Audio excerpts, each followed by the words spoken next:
How's your trip? Kumusta po kayo? I'm good. In fact, I really miss everybody. At ang una kong ginagawa is always meet with my friends. The trip was good.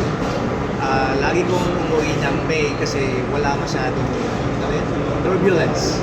Dire-diretso lang. Kaso nga lang, it's a 26 hour flight kasama yung mga waiting times. Kaya mabigat pa rin sa amin.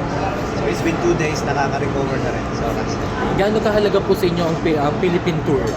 Oh, Philippine tour is my base. Not only because I'm Filipino, but because I noticed that the Philippine group has always been very supportive of me ever since I started. Kaya tumatanong talaga kung inuuna ko yung mga Philippine. Okay. Sir Nick, ano po yung naka-incline ngayon sa inyong tour?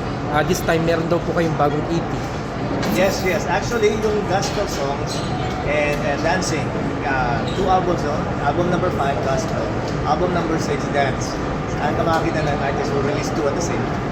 Okay, Anyway, ito po yung dalawang dala-dala niyo po ngayon. Yeah. Mga new songs po ulit. all new songs and then only one maker, Adonis naman. Okay. Yeah. Ang gospel album, I toured around Chicago and then ang final concert niya around October 17 this year. And then yung Dancing in the Ocean, yung naririnig nyo sa radio ngayon na very bright. Okay. Dalawang album. Okay, Sir Nick, how long you stay here in the Philippines? Oh, I'll be here until May 29. So, parang halos isang buwan. Like din po, last year parang May din po kayo somewhere. Palaging May. Sometime, opo. Then, Sir Nick, ano po yung pinaka-career single nitong inyo pong albums? Yung album number 5 is Unafraid. And then it has, I think, 11 or 9 tracks. And then, ang essence ng gospel album na yan is we should not be afraid to celebrate our God. And then, ang dancing album, ang title is Dancing in the Ocean. Yun po yung napapakinggan natin earlier. Yeah.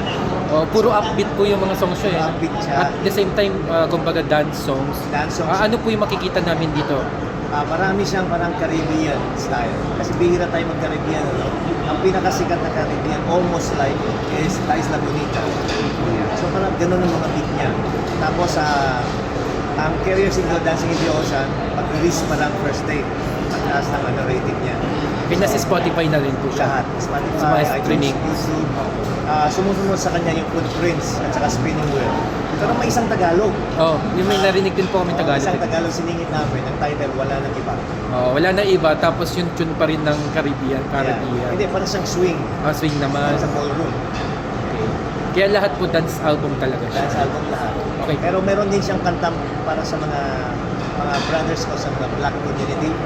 Ang title is My Sunlight. Na-dance din Para po. sa R&B naman. Na pwede rin pong lapatan ng dance choreography. Oo, kasi ang choreography ng mga black people, ano sila, yung ganun lang, easy lang sila magsaya. So, yung kanta na yun para sa kanila. Okay. Sir, may iba ako. Kumusta po kayo during crisis sa Middle East doon sa Amerika? Muntik na nga ma-postpone ito kasi marami akong nababalitaan kasi na yung gas na tumataas tapos hinaharang yung mga oil. Kung nagkataon na wala ng gas yung mga airlines, hindi ka makapunta.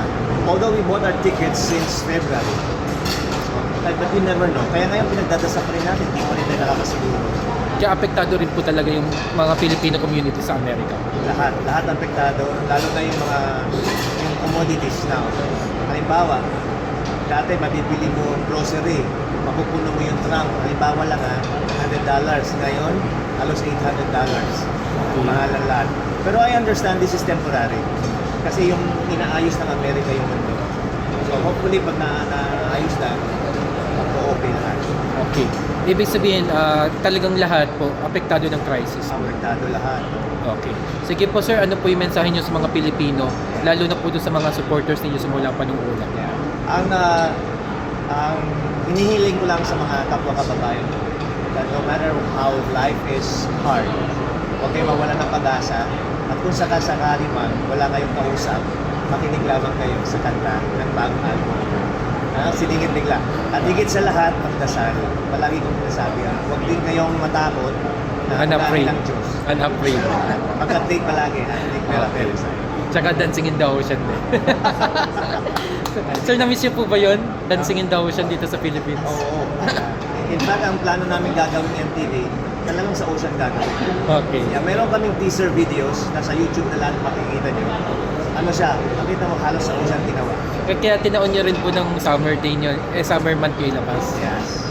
Summer in the Philippines, correct, tama yun. Okay. Ate, may tanong ka, Ate Bel? Okay na po. Sige po. Salamat na marami. Sige po.